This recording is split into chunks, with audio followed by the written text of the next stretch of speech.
Sharmila talkies நேயர்களுக்கு வணக்கம். இந்த நேர்காணலில் நாம் சந்திக்கிருப்பவர் விடுதலை சிறுத்தைகள் கட்சியின் மாநில துணை பொதுச் செயலாளரும் திருப்பூர் சட்டமன்ற உறுப்பினருமான திரு எஸ் பாலாஜி அவர்கள். வணக்கம்.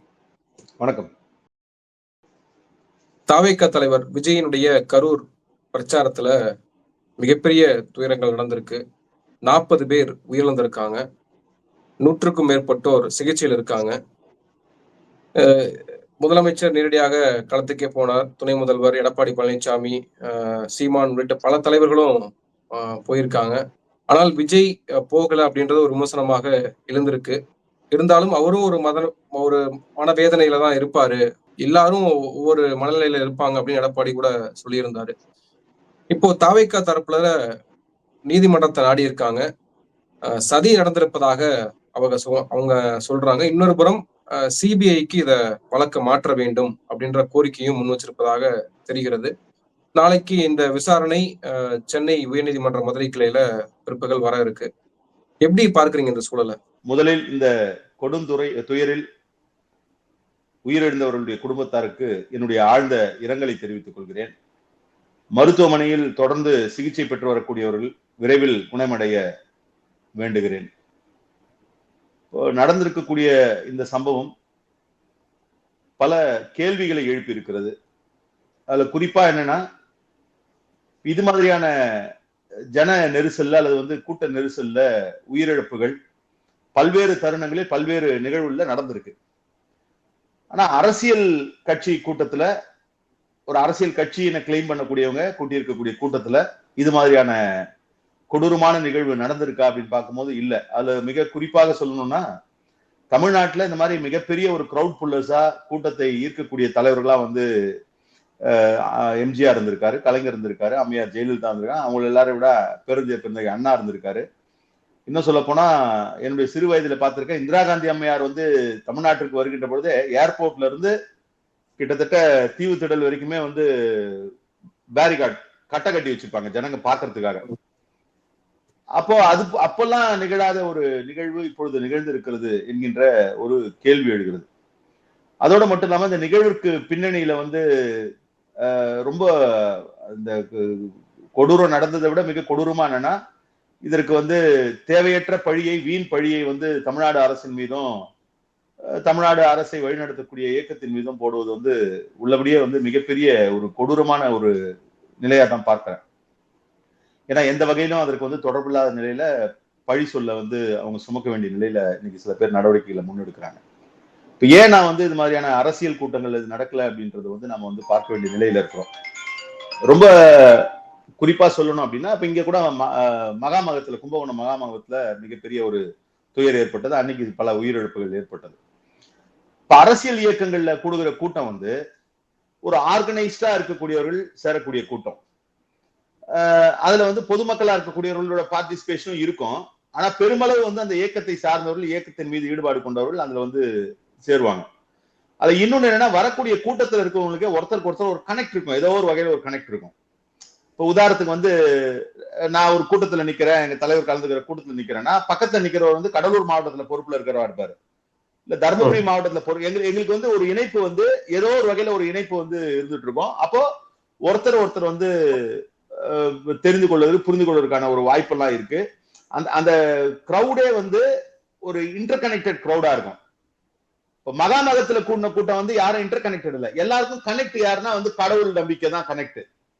எல்லாரும் அந்த கோயில், இப்ப இங்க கனெக்ட் என்னன்னா திரு விஜய் அவர்கள் தான் கனெக்ட். இவங்களுக்கு எல்லாரும் விஜயோட ரசிகர்கள், அவ்வளவுதான் அங்க வந்திருக்காங்க. இவங்களுக்குள்ள உள்ள பாண்டிங்கோ கனெக்ஷனோ எதுவுமே கிடையாது. அப்ப என்னன்னா, இவங்களை எதற்காக இதை சொல்றேன்னா, இப்போ இன்னொரு குற்றச்சாட்டு முன்வைக்கிறாங்க, காவல்துறை போதுமான. எவ்வளவு போடுவீங்க காவல்துறைய? இப்படிப்பட்ட ஒரு மிகப்பெரிய ஒரு ஜனத்திரல் வரும்போது ஒரு ஆளுக்கு ஒரு போலீஸா போட முடியாது. அப்ப போலீஸ் ஒரு ஆர்கனைஸ்டு பொலிட்டிக்கல் கிரௌட கண்ட்ரோல் பண்றது ஈஸி போலீஸுக்கு. அங்க ஒரு 100 பேர் இருக்காங்கன்னா, அங்க யாரோ ஒரு 2 பேர் பொறுப்பாளரா இருப்பான். அப்ப அந்த 2 பேர் அந்த 100 பேரை இது பண்ணக்கூடிய ஒரு நிலை இருக்கும். அப்ப இதெல்லாம் ஒரு காரணங்களா நம்ம பார்க்க முடியுது. இன்னொன்னு, இது போன்ற நிகழ்ச்சிகள் நடக்கும்பொழுது, இப்ப நீங்க கூட ஊடகங்கள்லாம் வருது, அவங்க அனுமதி கேட்கும்போது 10,000 பேர் லெட்டர் கொடுத்துருக்காங்கலாம் வந்திருக்கு. ஆக்சுவலா என்ன நடக்கும்னா, இப்ப நாங்க ஒரு மாநாடு நடத்துறோம்னா வெறுமனே லெட்டர் கொடுத்துட்டு அவங்க பர்மிஷன் கொடுக்கறதுன்ற இது கிடையாது, நடைமுறை கிடையாது. காவல்துறையில இருந்து எங்களை கூப்பிடுவாங்க, கட்சியில் இருக்கக்கூடிய முன்னணி நிர்வாகிகள் அந்த மாநாட்டை நடத்தக்கூடிய கூப்பிடுவாங்க, கூப்பிட்டு வச்சு பேசுவாங்க. எவ்வளவு பேர் வருவாங்க, உங்க தலைவர் எத்தனை மணிக்கு வருவாரு, எத்தனை மணிக்கு முடிப்பீங்க, என்ன அரேஞ்ச்மெண்ட்ஸ் பண்றீங்க, இதெல்லாம் யார் நடத்தினாலும் பண்ணுவாங்க. அதே மாதிரியான இந்த கட்டுப்பாடுகள்லாம் யார் நடத்தினாலும் இந்த கட்டுப்பாடுகள்லாம் இருக்கும், எல்லாருக்கும் இதே நிலைமைதான். அப்ப இந்த மாதிரியான நடைமுறைகளை காவல்துறை சொல்லும் பொழுது இவங்க ஒரு ஒரு பிரச்சாரத்தையே கொண்டு போனாங்க. ஏதோ காவல்துறை உங்களுக்கு எதுவுமே இடம் தரல போல, அது மாதிரியான ஒரு பிரச்சாரம். இப்போ நடக்கக்கூடிய சம்பவங்களை வச்சு ஒரு கான்ஸ்பிரசி உருவாக்குறாங்க. குறிப்பாக உடனடியாக எப்படி செந்தில் பாலாஜி அங்க போனாரு, உடனடியாக ஆக்ஷன்ஸ் எடுக்கிறாங்க, லைவ் டெலிகாஸ்ட் பண்றாங்க, மக்களுடைய துயரங்களை காமிச்சு விஜய்க்கு எதிராக மாற்ற முயற்சிக்கிறது ஆளும் திமுக அரசு, இப்படி எல்லாம் பல விமர்சனங்களும் முன்வைக்கப்படுது. இப்படி பேசுறாங்கன்னா நிச்சயமா அவங்க எல்லாம் மனசாட்சியே இல்லைன்னு நினைக்கிறோம். ஒரு துயரம் நடக்குது, துயரம் நடக்கிற இடத்துல அந்த ஊர்ல இருக்கிறவரு அப்ப நாளைக்கு யாருமே பாதிக்கப்பட்டவங்களை போய் பாக்குறதுக்கு யாரும் முன் வர மாட்டாங்க. இன்னைக்கு இங்க இருந்து சுகாதாரத்துறை அமைச்சர் எங்க இருந்தான்னு தெரியல, அவர் எங்க இருந்து போகணும்னு தெரியல. அவர் ஒரு மாவட்டத்துல ஒரு சட்டமன்ற உறுப்பினரா இருக்காரு, ஏற்கனவே அமைச்சரா இருந்தவர், அங்க இருக்கக்கூடிய நிர்வாகத்தோடு தொடர்புல இருக்கணும் போது முதலமைச்சர் ஆபீஸ் கூட உடனே போய் பாருங்கன்னு சொல்லி இருக்கலாம்.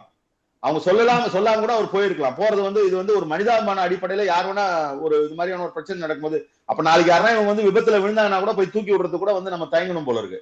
இப்போ ஒருத்தர் விபத்துல விழுந்தாங்கன்னா நம்ம போய் தூக்கி விடுறோம்னா நமக்கு எதிர்கட்சியில் இருக்கவங்களா இருக்காங்க, கீழே விழுந்துட்டாங்கன்னா தூக்கி விட்டா கூட ஏதோ இவருக்கு எப்படி தெரியும் நான் விடுறது, முதல்ல கை கொடுக்குறாருன்னு சொல்லுவாங்க போல. இதெல்லாம் ரொம்ப கேவலமான ஒரு நடைமுறையா இருக்கு. நீங்க இது மட்டும் இல்ல, இப்ப இன்னொன்னு சொன்னாங்க, இது மாதிரி இடம் நாங்க சூஸ் பண்ணி கொடுத்த இடம் இல்லைன்றாங்க. இப்ப அது முரண்பட்ட நிலைக்கு. நான் என்ன கேட்கிறேன், ரொம்ப இப்ப எங்களுக்கும் அந்த மாதிரியான சிக்கல்லாம் வரும். இப்ப நாங்க ஒரு இடம் கேட்போம், இது முடியாதுன்னு காவல்துறை, உடனே அவங்க கிட்ட போய் பேசுவோம். மாற்று இடம் காட்டும் பொழுது எங்களுக்கு நிறைவா அந்த இடம் ஓகேன்னா தான் நாங்க அதை ஓகே பண்ணுவோம். இப்ப நான் என்ன கேட்கிறேன், ஒரு வாதத்துக்காக கேட்கிறேன், காவல்துறை மாற்று இடம் கொடுத்தாங்கன்னு வச்சுப்போம், வர்றது உங்களை நம்பி வரக்கூடிய தொண்டர்கள் அல்லது உங்களை நம்பி வரக்கூடிய ரசிகர்கள், அவருடைய உயிருக்கு நீங்க தானே பொறுப்பு. அந்த இடம் கொள்ளாது அப்படின்னா நீங்க தானே அதை தடுத்து, நீங்க தானே அது வேண்டான்னு சொல்லி போனோம்.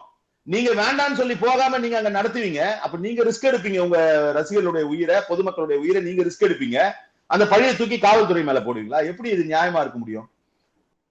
நீங்களுமே சொன்ன மாதிரி இப்ப திருச்சியில மிகப்பெரிய அளவுக்கு மாநாட்டை போட்டிருக்கீங்க, கூட்டத்தை சேர்த்திருக்கீங்க, விசிக தரப்புல மிகப்பெரிய ஒரு ரோடே ஒரு பைபாஸே பிளாக் அளவுக்கான மக்கள் கூட்டம் எல்லாம் நான் தான் சொல்றேன். நீங்க இப்ப சொன்னதுதான், நாங்க அந்த கூட்டம் நடக்கிறதுக்கு முன்னாடி, அந்த வெல்லும் ஜனநாயக மாநாடு நடத்துறதுக்கு முன்னாடி நாங்க போய் காவல்துறை தலைவரை போய் பாக்குறோம், டிஜிபி போய் பாக்குறோம். பார்க்கும்பொழுது அப்பவே நாங்க என்ன பண்ணோம்னா ஒரு ஆன்டிசிபேட்டட் க்ரௌட அவங்க கிட்ட சொல்றோம். அவர் காவல்துறை தலைவர் அவ்வளவு பேர் வருவாங்களான்னு 2 தடவை எங்களை கேட்கிறாரு. நாங்க அப்ப ரொம்ப தெளிவா சொல்றோம், இல்ல வருவாங்க அப்படின்னு. அப்ப அவர் அப்ப இந்த இடத்த பார்க்கிங் வச்சுக்கோங்க, இது இப்படி வச்சுக்கோங்கன்னா ஒரு சில சஜஷன்ஸ் எல்லாம் கொடுக்குறாங்க. அதெல்லாம் நாங்க கேட்கிறோம். எங்களுக்கும் காவல்துறைக்கும் இல்லாத முரண்பாடா வந்துற போது, காவல்துறையோட அனுதினமும் இப்ப இவங்க இவ்வளவு பேசுறாங்களே, இன்னைக்கு என்ன தாவேகா கொடி நடுறதுக்கு எங்கேயாவது ஒரு இடத்துல பிரச்சனை இருக்கா? இல்லையே, நினைச்ச இடத்துல போய் நட்டு வராங்களே. இன்னும் சொல்ல போனா அதிகாரிங்க அவங்களுக்கு ரொம்ப பயப்படுறாங்க, ஏதாவது இது நெகட்டிவ் ஆக்கிட போறாங்கன்ற மாதிரி பயப்படுறாங்க. அப்படியெல்லாம் இருந்துதான் அதிகாரிகள் இன்னும் ரொம்ப ரொம்ப ஈஸியா சொல்லணும்னா காவல்துறை ரொம்ப ஈஸியா அவங்களுக்கு எல்லாத்தையும் பண்றாங்க. மற்றவங்களுக்கு கொடுக்கக்கூடிய அனுமதி எல்லாத்தையும் விட ரொம்ப ஈஸியா கொடுக்குறாங்க. நான் என்ன சொல்றேன், இப்ப கோர்ட்டுக்கு போறீங்களா, உங்களுக்கு அந்த இடம் சரி வராதுன்னா நீங்க கோர்ட்டுக்கு போய் கூட நீங்க எந்த இடம் கேட்டீங்களா அந்த இடத்த கேட்டு. இன்னொன்னு, இந்த அரேஞ்ச்மெண்ட்ஸ் எல்லாம் பண்ணும்பொழுது பல விஷயங்களை கணக்குல எடுத்துக்காம, இப்ப இவர் பிரைவேட் ஜெட் எல்லாம் போறாரு, அதுக்கெல்லாம் செலவு பண்றாரு. நான் என்ன கேட்கிறேன், அவ்வளவு கூட்டம் வரப்போது அந்த கூட்டத்துக்கு உண்டான ஏற்பாடுகளை செய்யறதுல என்ன உங்களுக்கு செலவு பண்றது என்ன கஷ்டம் உங்களுக்கு? நீங்க வண்டியில இருந்து தூக்கி போடுறீங்க தண்ணி பாட்டில. அதே மாதிரி இப்ப நீங்க இந்த மாதிரி காலம் கடந்து காலம் தாழ்ந்து தலைவர்கள் பிரச்சாரத்துக்கு எல்லாம் போன காலம் உண்டு. ஆனா அப்பெல்லாம் ஏன் எந்த விதமான விஷயமும் நடக்குன்னா அவங்க அந்தந்த இடத்துல இருப்பாங்க. இப்ப இவர் பிளான் பண்ணதே ஒரு நாள், வாரத்துக்கு ஒரு நாள் போறேன், ஒரு மாவட்டத்துல போறேன் அப்படின்னா என்ன ஆகுது? இப்ப உள்ளபடியே நீங்க அவங்க மேல அக்கறை இருந்தா நீங்க ஒரு பகுதியா கூட போயிருக்கலாம். அப்ப நீங்க இவ்வளவு மாசு, அவங்களோட இன்டென்ஷன். இவங்களும் கர்ப்பிணி பெண்கள் வராதீங்க, குழந்தைகள் வராதீங்க அப்படின்னு தவிக்க தரப்புல இருந்து அறிவுறுத்தல் கொடுக்கப்படுது இல்லையா? அது கொடுத்தாலும் நீங்க ரொம்ப இயல்பா எடுத்துங்க. இப்ப நாம கூட ஒரு இயக்கத்தை நடத்துறோம், சில பேர் நீங்க உடம்பு முடியாதவங்க வராதீங்கன்னு நாங்க சொல்றோம்னு வச்சுங்க, அவங்க தலைமை மேல இருக்கிற ஆர்வத்துல வருவாங்க. அந்த மாதிரி அவர் மேல இருக்கிற அது சரியோ தப்போ, அந்த மாதிரி ஒரு ரசிக மனநிலை சரி தப்பான்றது வேற. But it is quite natural. அதனால நீங்க அவங்க வர வந்தது அவங்க பொறுப்பேற்க சொல்ல முடியாது. ஆனா என்னன்னா, இதெல்லாம் ஆன்டிசிபேட் பண்ணோம். நம்ம இதெல்லாம் சொன்னா கூட இவங்க எல்லாம் வருவாங்கன்னு ஆன்டிசிபேட் பண்ணோம். இதுல இன்னொரு பொலிட்டிக்கலா இன்னைக்கு ஒரு பெரிய சேஞ்ச் வந்திருக்குங்க. நீங்க அரசியல் இயக்கங்கள் மக்களை வாக்காளர்களா பாக்குறதே தப்பு, மக்களை மக்களா தான் பார்க்கணும். ஆனா இன்னைக்கு வாக்காளர்களை நுகர்வோர்களா பார்க்கக்கூடிய கலாச்சாரம் மாதிரி இருக்கு, கன்சியூமர் மாதிரி பாக்குறாங்க. இந்த கலாச்சாரம் எங்க இருந்து வந்ததுன்னா, இன்றைக்கு வந்திருக்கக்கூடிய இந்த வியூக அமைப்பாளரு நாங்க வந்து ஸ்ட்ராட்டஜிஸ் பிளான் பண்றோம்லாம் ஒரு செட்டப் வந்திருக்குல இன்னைக்கு பாலிடிக்ஸ்ல. முன்னாடிலாம் யாருங்க டிசைட் பண்ணுவாங்க கூட்டத்தை நடத்தணும்னா? கட்சியினுடைய மாவட்ட செயலாளர் டிசைட் பண்ணுவாரு. இந்த ஸ்டேஜ் இங்க, இந்த இடம் இங்க, தலைவர் இத்தனை மணிக்கு வருவாரு, இங்க வருவாரு, இங்க போவாருன்னு கட்சியில் இருக்கக்கூடிய நிர்வாகிகள் பண்ணுவாங்க. திமுக அந்த மாதிரியான ஆட்களை என்கேஜ் பண்றதுக்கும் இல்ல வந்து ஏற்கனவே எஸ்டாப்ளிஷ் ஆன பொலிட்டிக்கல் பார்ட்டிஸ் என்கேஜ் பண்றதும் இந்த மாதிரி புதுசா வரவங்க என்கேஜ் பண்றது என்ன வேறுபாடு இருக்குன்னா, அவங்க சஜஷன் கொடுத்தா கூட அந்த சஜஷன் மேல டிசைட் பண்ணக்கூடிய ஒரு நிலையில வந்து ஏற்கனவே எக்ஸ்பீரியன்ஸான இருக்கக்கூடிய பொலிட்டிக்கல் பார்ட்டிஸ்க்கு இருக்கு. அவங்க சொல்றது எல்லாத்தையும் அக்செப்ட் பண்ணிக்க மாட்டாங்க. ஆனா இங்க வந்து இந்த வியூகத்தை அமைச்சு கொடுக்குறேன் நான் வந்து இது வந்து ஏன் இது மாதிரி சிந்தனை வருதுன்னா, மக்களா பார்த்தா இது வராது. மக்களை கன்சியூமர் மாதிரி எப்படி ஒரு வியாபார பொருளை வியாபாரத்தை கொண்டு போய் சேர்த்து நம்ம வந்து வியாபாரத்தை சேல்ஸ் இன்க்ரீஸ் பண்றோமா, அது ஒரு இயக்கத்தை ஆரம்பிச்சு ஒரு கட்சியை ஆரம்பிச்சு இந்த கட்சிக்கான மைலேஜ் கூட்டுறோன்ட்டு இவங்க வந்து இந்த மாதிரியான உக்தி எல்லாம் ரொம்ப கேவலமான சீப்பான உக்தி எல்லாம் சொல்றது அவங்கதான். என்ன மாதிரியான உக்தி? நாம வந்து கால தாமதமா போவோம், கால தாமதமா போனா நல்ல மாஸ் சேர்ந்துரும், மாஸ் சேர்ந்துன்னா நமக்கு இருக்கும், ஒரே இடத்துல நடத்துவோம். நாம வந்து இப்ப ஏன் இவர் வந்து ஒரு மாவட்டத்துக்கு ஒரு இடம் போறாரு? போலாம்ல, ஒரு மக்களை தேடி தானே போறீங்க, மக்கள் கிட்ட தானே வந்தீங்க, ஒன்றிய வாரியா போங்களேன், இல்ல வந்து ஒரு பகுதி வாரியா போங்களேன். ஏன் அந்த கூட்டம் தானே அவருடைய மிகப்பெரிய பிளஸ் பாயிண்டா இருந்திருக்கு. இல்ல அதுதான் சொல்றேன். இத வந்து மாசு வந்து ரொம்ப பெரிய ஜனத்திரளா காட்டணும்ன்றதுனால தான் நீங்க வந்து ஒரு ஏரியா ஆக்சுவலா நீங்க நல்லா கவனிச்சு பாத்தீங்கன்னா, முன்னாடிலாம் வந்து கலைஞர் காலத்துல இல்ல எம்ஜிஆர் காலத்துல தொடர்ச்சியா அரசியல் தேர்தல் பிரச்சாரங்கள் வந்து முன்னாடி எப்படி போவாங்கன்னா ஒரு பகுதியா போவாங்க. இன்னைக்கு இருக்க தேர்தல் நடைமுறையில நாட்கள் குறைஞ்சிருச்சு, டைம் குறைச்சிட்டாங்க. முதல்ல எல்லாம் டைம் ரெஸ்ட்ரிக்ஷன் கிடையாது. காலையில கிளம்புனாங்கன்னா விடிய விடிய பிரச்சாரம் பண்ணதெல்லாம் நீங்க பாத்துருக்க முடியுமான்னு தெரியல உங்க ஏஜுக்கு. அந்த மாதிரியான செய்திகள்லாம் இருக்கும். இப்போ வந்து என்னன்னா டைம் ரெஸ்ட்ரிக்ஷன் இருக்கு, 10 மணிக்கு மேல பிரச்சாரம் பண்ண முடியாது. அந்த ரெஸ்ட்ரிக்ஷன் நடுவில் மீறினாங்க, வெறும் சின்னத்தை மட்டும் காட்டிட்டு போறதெல்லாம் பண்ணாங்க. Time restriction, number of days restrict ஆகுது. அதனால என்ன வழிமுறைக்கு வந்தாங்கன்னா எடுத்து வந்து டம்ப் பண்றது, ஒரு 4-5 தொகுதிக்கு சேர்ந்த மாதிரி தலைவர்கள் பிரச்சாரம் பண்றதுன்ற மாதிரி ஒரு வியூகம் வந்தது. இந்த வியூகத்தை நீங்க தேர்தலுக்கு முன்னாடியே கட்சிக்காரர்களை தொண்டர்களை சந்திக்க போகும்போது பயன்படுத்த வேண்டிய அவசியமே இல்ல. நீங்க இன்னும் கொஞ்சம் ஷார்ட்டர் ஜியோகிராபிக்கல் ஏரியால நீங்க போய் விசிட் பண்றீங்கன்னு சொன்னா இப்ப என்ன ஆகுதுன்னா 9 மணிக்கு வரேன் நாமக்கல்ல இருக்கிறாரு. இப்போ 9 மணிக்கு உள்ளபடியே நான் ஒரு ரசிகர்னு வச்சுக்கோங்க, எனக்கு அன்னைக்கு வந்து ரொம்ப முக்கியமான வேலை 9 மணிக்கு, அதனால நான் என்ன பண்றேன், நான் அவாய்ட் பண்றேன். ஆனா எனக்கு என்ன பண்றான், அங்க இருந்து ஒருத்தர் போன் பண்றான், மச்சான் 9 மணி ஆயிடுச்சா, நான் வரலடா, ஒரு எப்படி 11 மணி ஆகும் போல இருக்கடா, அப்படியே மச்சான் நான் வேலை முடிஞ்சிடுச்சு நான் வந்துடுறேன் 10 மணிக்கு. அப்போ கூட்டம் வந்து ஏற்கனவே இருக்கக்கூடிய கூட்டத்துல இன்னும் கொஞ்சம் தொலைவில் இருக்கவங்களும் வந்து அக்யூமுலேட் ஆகிறதுக்கான நேரம் இருக்கு.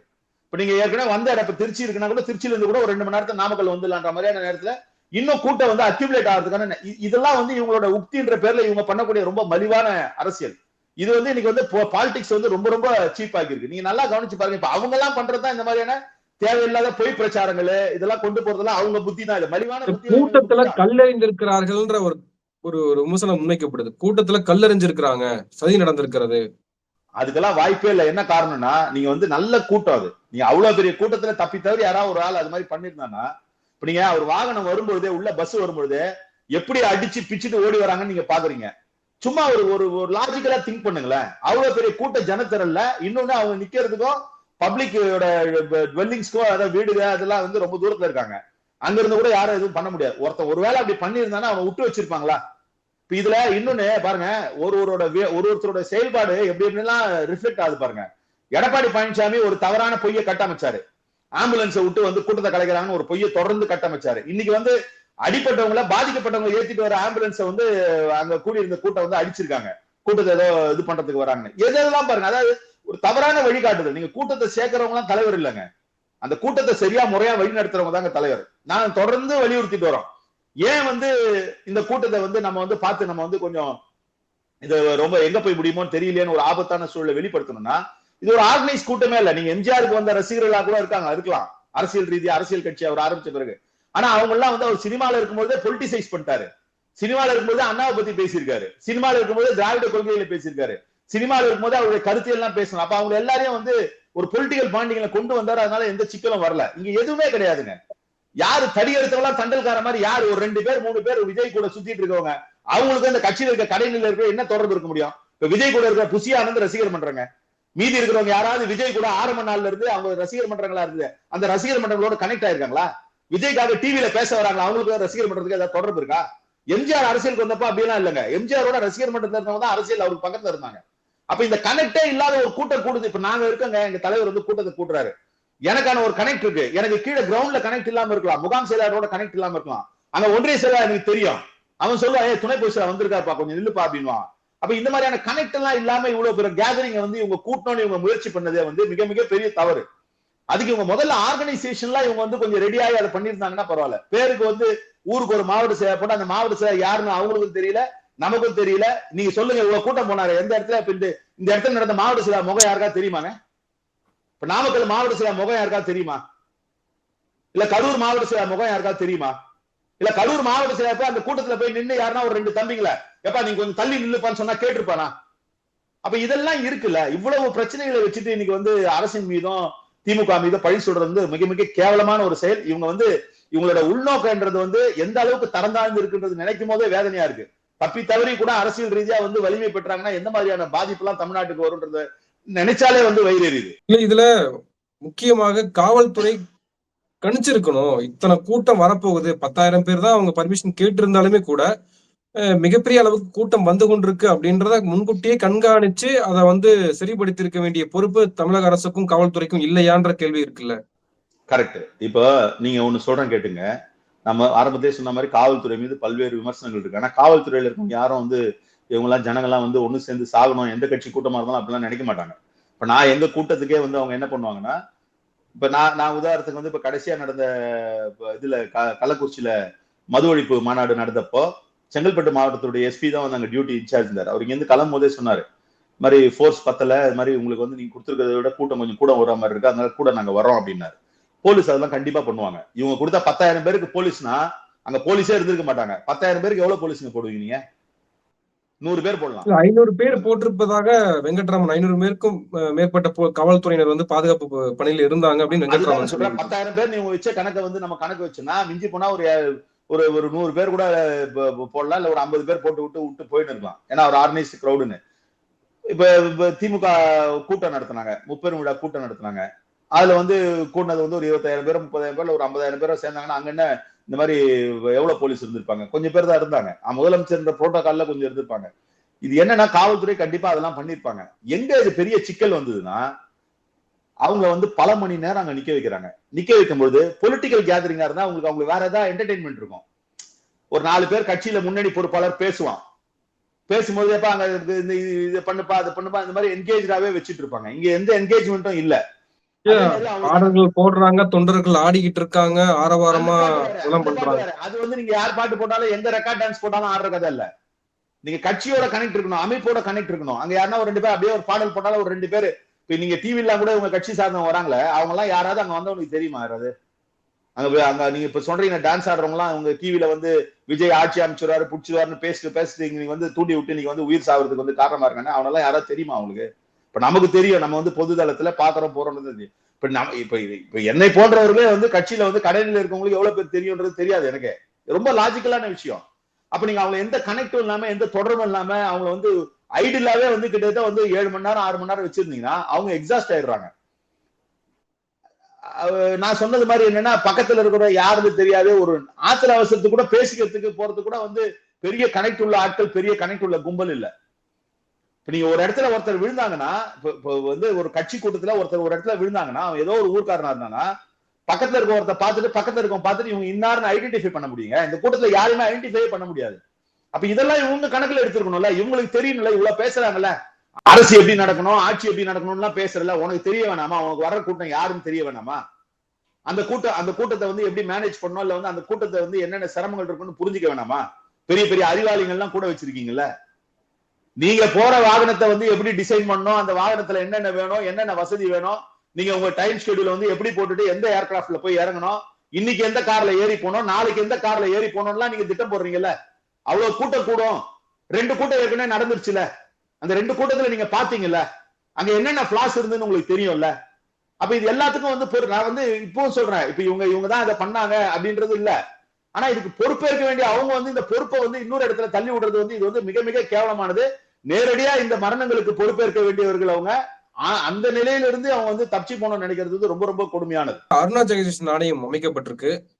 ஒவ்வொரு முறையும் ஒரு அசம்பாவிதம் நடக்கிற போது ஆணையங்கள் அமைப்பது அப்படின்றத நம்ம பார்த்துட்டு தான் இருக்கோம். ஜெயலலிதா மரணத்திலிருந்து ஸ்டெர்லைட் படுகொலை வரைக்கும் எல்லாத்துலயும் ஆணையங்கள் அமைக்கப்பட்டிருக்கு. ஆனா அதுல தீர்வு என்ன எட்டப்பட்டிருக்கு அப்படின்ற ஒரு பெரிய கேள்வி இருக்கு. இது ஒரு கண்துடைப்பாக ஒரு ஆணையம் அமைச்சிருக்காங்கன்ற விமர்சனமும் இருக்கு. நீங்க எப்படி அதை பார்க்கறீங்க? இல்ல இது என்னன்னா, இப்ப கவர்மெண்ட்டுக்கு வந்து ஒரு நெருக்கடியான ஒரு சூழலை வந்து இவங்க உருவாக்குறாங்க. இப்ப அரசாங்கம் நேரடியா இல்ல வந்து வந்து பொறுப்பேற்க வேண்டியது விஜய் தான். விஜய் மேல நடவடிக்கை எடுக்கலாம். இதே இதே இடத்துல நீங்க சிந்திச்சு பாருங்க. வேற ஏதோ ஒரு இயக்கங்க 40 பேர் 40 உயிர்லாம் இல்லைங்க. ஒரு உயிர் 2 உயிர் போயிருக்கட்டுங்க. ஏதோ ஒரு அமைப்பு நடத்தினாங்க. என்ன நடந்திருக்குங்க இந்நேரம்? கைது பண்ணிருக்க மாட்டாங்களா அந்த அமைப்பை சார்ந்தவங்கள? ஆனா நிச்சயமா. விஜய் வந்து கைது செய்யப்பட வேண்டியவர் நியாயமா. அவர் வந்து நேரடியா பண்ணல. ஆனா இஸ் ரெஸ்பான்சிபிள். ஒரு விபத்து நடந்ததுன்னா விபத்தை ஏற்படுத்தினவரை கைது பண்றோம் இல்லையா? அவர் கொல்லணும்ன்ற இன்டென்ஷன் இல்லைன்னா கூட. ஆனா அதை பண்றதுக்கு கூட அரசால முடியல. இது ரொம்ப வெளிப்படையான விஷயம். அதை இப்ப ஒண்ணுமே பண்ணாமே இவ்வளவு பேசுறானுங்களே, நியாயமா சட்டப்படி நடவடிக்கை எடுத்தா என்ன பேசுவானுங்க? ஆனா இந்த நிலையிலயும் முதலமைச்சர் வந்து ரொம்ப பொறுமை காத்து ரொம்ப நிதானத்தோட அவருக்கு என்னங்க முதலமைச்சர் வந்து நீங்க யாருன்னா சொன்னீங்களா நைட்டு போய் செக்ரட்டேரியட்ல போய் உட்காருங்க அதுக்கப்புறம் கரூருக்கு போங்கன்னு யாருன்னா சொன்னாங்களா? என்ன போனோம் என்ன என்ன என்ன என்ன இது இருக்கு? உட்கார்ந்து அந்த இடத்துல இருந்தே கூட நான் இதுவா சொல்லல. அங்க இருந்து கூட பார்த்தாலும் ஒண்ணும் இல்ல. கடந்த காலங்களில் இதே அம்மையார் ஜெயலலிதா இருந்த காலகட்டத்துல பார்த்திருக்கோம். இப்ப எவ்வளவு கொடுமைகள் நடக்குது. மோடி என்ன உடனே ஓடியாந்துடுறாங்க. அவர் பண்ணது ஒன்றும் அரசியல் கிடையாது. அது உள்ளபடியே அவருக்கு இருக்கக்கூடிய உணர்வு சரி. அதுவும் விமர்சனமாவும் இருக்கு. அது வந்து அது வந்து கோபத்தை ஏற்படுத்தலாம். இருந்தாலும் அதை கேட்கிறேன். அதாவது இப்போ அன்பில் மகேஷ் அழுகிறது, அமைச்சர்கள்லாம் வந்து வருத்தப்படுறதெல்லாம் வந்து நடிக்காதீங்க அப்படின்னு ஒரு விமர்சனமா முன்வைக்கிறது. அப்போ விஜய் வந்து சென்னை ஏர்போர்ட்ல இறங்கி சிரிச்சுட்டே வந்து போஸ்ட் கொடுக்குறாரு. இவ்வளவு கொலை பண்ணிட்டு எப்படி சிரிக்கிறாரு அவரு? அதை நான் கேட்பேன்ல. சிரிச்சுட்டே போட்டோக்கு போஸ்ட் கொடுக்குறீங்களா? பிளைட் விட்டு இறங்கி வந்து சென்னையில எப்படி உங்களால முடியுது? அப்போ நீங்க அன்னைக்கு அந்த சிச்சுவேஷன்ல நீங்க இயல்பா எப்படி ரியாக்ட் பண்றீங்களா அப்படி ரியாக்ட் பண்ணீங்க. அந்த மாதிரி ஒரு கொடூரத்தை தாங்க முடியாத ஒரு நிலையில வந்து ரியாக்ட் பண்ணிருக்காரு அவரு. அவர் அமைச்சரே எல்லாத்தையும் விடுங்க. ஏங்க உங்க வீட்டுல குழந்தைங்க இல்ல? உங்க வீட்டுல உயிர் போனா நீங்க அழமாட்டீங்க? ஒரு சக உயிர் போச்சுன்னு அழுது கூட அங்க தப்பு. அது கூட அமைச்சரா இருக்காருன்றதுனால அழக்கூடாதாங்க? இதெல்லாம் ரொம்ப கொடூரங்க. அப்ப நீங்க அழுதீங்கன்னா கரெக்ட். நீங்க காசு வாங்கிட்டு அழுவுற நீங்க சிரிக்கிற நீங்க உங்களை பார்த்து ஏமாறதெல்லாம் கரெக்ட். அந்த காசை வச்சு பல கோடி ரூபாய் செலவுல ஜெட்ல போயிட்டு வருவீங்க. உங்களை பார்த்து அழுது சிரிக்கிறதெல்லாம் கரெக்ட். ஆனா உள்ளபடியே உள்ளம் பாதிக்கப்பட்டு ஒருத்தர் அழுறாங்கன்னா நீங்க வந்து அதை அப்ரிசியேட் பண்ண வேணாங்க. உங்க அப்ரிசியேஷன்லாம் யாருக்கும் தேவையில்லை. ஆனா கொச்சப்படுத்தாதீங்க. இயல்பிலேயே வந்து அதுவும் வந்து அவர் வந்து இன்னைக்கு வந்து ஒரு பள்ளிக்கல்வித்துறை அமைச்சராக இருக்கக்கூடிய நிலையில அவர் நிறைய சில்ட்ரனோட இன்டராக்ட் பண்றாரு. குழந்தைகளோட நிறைய இன்டராக்ட் பண்றாரு. அந்த மாதிரி அவர் வந்து இன்னைக்கு வந்து குழந்தைகளோட ரியாக்ட் பண்ற நேரத்துல அந்த குழந்தைகளோட சடலத்தை பார்த்தோம்னா அவர் ரியாக்ட் பண்ணிருக்காருங்க. அது அப்படிதாங்க நான் புரிஞ்சுக்கிறேன். இதை வந்து எதுக்கு என்ன பண்ண போறீங்க நீங்க? இதை வச்சு இதனால என்னங்க மைலேஜ் இருக்கு? இதனால என்னங்க வரப்போகுது? நீங்க தொடர்ந்து தலைவர் எழுச்சி தமிழர் கூட ஒண்ணு சொல்லிட்டே இருந்தார். நீங்க கவனிச்சிருப்பீங்க. காவல்துறை கட்டுப்பாடுகள் விதிக்கிறது ஒன்றும் புதுசு கிடையாது. எல்லாருக்கும் இந்த மாதிரிதான் கட்டுப்பாடு விதிப்பாங்க. இப்ப எங்களை கேட்பாங்க. நாங்க ஆர்ப்பாட்டம் பண்ணும்போது கூட கேட்பாங்க. ஆர்ப்பாட்டத்துக்கு சில நேரங்களில் பர்மிஷன் இருக்காதுங்க. விஜயே ஒத்துக்கிட்டாரு. ஒரு நேத்து மீட்டிங்லயே சொல்றாரு, நான் பைபாஸ்ல இருந்து சீக்கிரம் வருவதற்காக காவல்துறைக்கு நன்றி சொல்றேன். காவல்துறையினுடைய ஒத்துழைப்பு தான் நான் சீக்கிரம் வந்திருக்கேன்னு சொன்னாரு. அவங்களுக்கு என்னங்க இன்டென்ஷன் இருக்கு? நீங்க வேற விஷயங்கள்ல இருக்கலாம். அதான் தனிப்பட்ட முறையில ஒரு நிர்வாக நிலையில இருந்து பண்றக்கூடிய வேற விஷயம் வேற. இதுல யாருமே தெரியாத மக்களுக்கு வந்து தீங்கு இழைக்கணும் போகணுன்ற மாதிரியான நிலையில யாருமே இருக்க மாட்டாங்க. இது வந்து ஒரு டீம் எஃபர்ட் தான் அது. இப்ப நீங்க வந்து நீங்க 10,000 சொன்னீங்கன்றதுனால 10,000 பேருக்கு ஒன்னும் அவங்க ஒன்னும் தயாரா இருந்திருக்க மாட்டாங்க. டெஃபினட்டா அவங்களுக்கும் தெரியும். நீங்க சொன்னது மாதிரி போன கடந்த கால அவங்க என்ன ஆன்டிசிபேட் பண்ணிருக்க மாட்டாங்கன்னா மற்ற பொலிட்டிக்கல் பார்ட்டிஸ் மாதிரி இது வந்து கண்ட்ரோலபிளா இருக்கும். இல்ல இவங்க வந்து இந்த நிர்வாகத்தை வச்சுட்டு கண்ட்ரோல் பண்ணுவாங்கன்னு நினைச்சிருக்கலாம் ப்ராபப்ளி. இப்ப நீங்க அது இல்லைன்னா நீங்க அதனாலதான் ஸ்டாம்பேட் வந்து நீங்க வந்து அரசியல் கட்சி கூட்டங்கள்ல ஏங்க 10 லட்சம் பேர் சேர்ந்தோங்க நாங்க பேரணிக்கு. இதுல திருச்சியில தேசம் காப்போம் பேரணிக்கு. நான் உங்களுக்கு வந்து ஸ்டாட்டிஸ்டிக்கலா கூட வந்து நான் கணக்கு இன்னும் கூட என்னோட முகநூல் பக்கத்துல இருக்குங்க. பேரணி எத்தனை மணி நேரம் நடந்தது, எந்த பாயிண்ட்ல இருந்து எந்த பாயிண்ட் நடந்து வந்தாங்க, அந்த பாயிண்ட கடக்கிறதுக்கு எவ்வளவு நேரம் ஆகும், ஒருத்தர் வந்து அதை கடக்கிறதுக்கு இவ்வளவு நேரம் ஆச்சுன்னா அப்ப இவ்வளவு பேர் ஜாம் பேக்டா வந்தாங்கன்னா எவ்வளவு ஆகும் நான் கொடுத்துருக்கேன். அதுல கொஞ்சம் நீங்க ஒரு 20% 30% கூட கம்மி பண்ணிக்கங்க, இல்ல 50% கூட கம்மி பண்ணிக்கங்க. ஒன்னும் பிரச்சனை கிடையாது. அப்ப அந்த கூட்டத்தை வந்து நம்மளால மேனேஜ் பண்ண முடிஞ்சதுல. இவங்க வந்து பண்ண பெரிய தவறுகள் என்னன்னாங்க, இவ்வளவு கூட்டம் கூடுதுன்றதுல வந்து இவங்க கேரி ஓவர் ஆகி இதை வச்சு இன்ஃபுளுன்ஸ் பண்ணி ஒரு பொலிட்டிக்கல் மைலேஜ் தேடினாங்களே தவிர கூடுகிற கூட்டத்தை வந்து நம்ம வந்து எக்காரணத்துக்கு கூட வந்து எந்த தவறு நடந்துடக்கூடாது, எதுவும் பண்ணக்கூடாது அப்படின்ற மாதிரியான ஒரு சிந்தனையே உங்களுக்கு இல்ல. அப்படி ஒரு சிந்தனை இருந்ததுன்னா இவங்க வந்து அதுக்குண்டான நடவடிக்கைகள்ல ஈடுபட்டு இருப்பாங்க. இவங்க வந்து செய்திகளை வந்து உருவாக்குறதுக்கான சிந்தனையில தான் இருக்காங்களே தவிர உள்ளபடியே வந்து அங்க சேரக்கூடியவர்களோட பாதுகாப்பை பத்தி இவங்க கவலைப்படவும் இல்லை, ஒண்ணுமே இல்லை. அதுதான் இதற்கான மிகப்பெரிய ஒரு நிலையா நான் பார்க்கிறேன். நான் மறுபடியும் சொல்றேன், இன்னைக்கு வந்து அரசியல் இயக்கத்தை புதுசா துவங்கி இருக்கிற திரு விஜய் போன்றவர்கள் வந்து மக்களை வந்து வாக்காளர்களா பாக்குறதே தப்பு பொலிட்டீஷியன்ஸ். ஆனா மக்களை வந்து நுகர்வோரா கன்சியூமரா பார்த்து கட்சி நடத்துறீங்கல்ல, இது வந்து ரொம்ப ரொம்ப தப்பு. இது வந்து இதுக்கு வந்து இயற்கை தான் வந்து பதில் சொல்லணும் அவங்களுக்கு. நன்றி. நிறைய விஷயங்களை பகிர்ந்திருக்கீங்க, தெளிவுபடுத்திருக்கீங்க. உங்க நேரத்துக்கு மிக்க நன்றி. நன்றி பாலாஜி.